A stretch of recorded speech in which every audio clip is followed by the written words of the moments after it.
Welcome back everybody to another episode of One Plate Gourmet. Today we will be making salmon or salmon, however you choose to pronounce it, We'll start off with our one fillet of salmon, then 1 cup of Chardonnay or any dry wine, 1 whole lemon. Please try not to use a lemon liquid or whatever. 1 shallot. Charmin says shallots and onions are all the same thing, but I assure you they are not.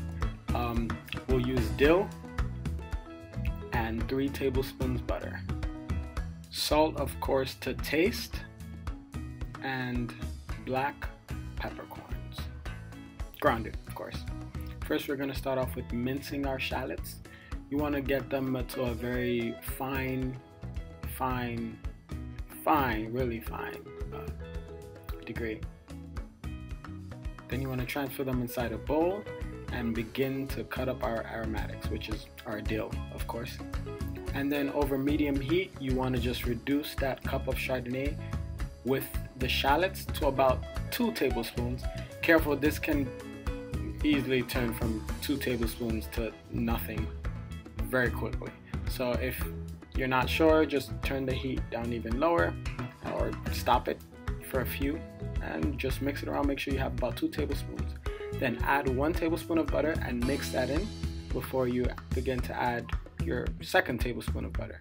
You want to do this one at a time to be able to mix it all in evenly. Now this is a very nice sauce to add to your fish recipe, and what kind of lemon dill sauce would it be without adding dill? So go ahead and add in your little aromatics and mix it all and give it a good whisk. Then don't forget to add some lemon juice from your authentic lemon, not the juice. Squeeze that in and give it a good whisk. Now we're going to prepare our salmon. We're going to make incisions on the skin side of the fish. Now, the closer the incisions are, the crispier the skin side will be.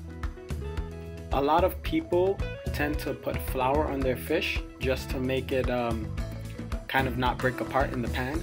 But you wouldn't need to do this if you cook it with the skin. Now, I do know some people do not prefer the fish with the skin, but that's fine. That's all fine. You can take the skin off if you like. I mean, it's not like I'm teaching you how to cook anyway. So make sure you lay your fish skin side down and season it with salt and pepper. It's very important to notice that I only flip the fish once, so don't touch it. Just leave it there. Let it cook. After you flip it over, you can see the skin side has started to caramelize and look a little bit gold. Let it cook for 2 more minutes on that side while basting, and that's it. Pour your sauce on your plate, and there you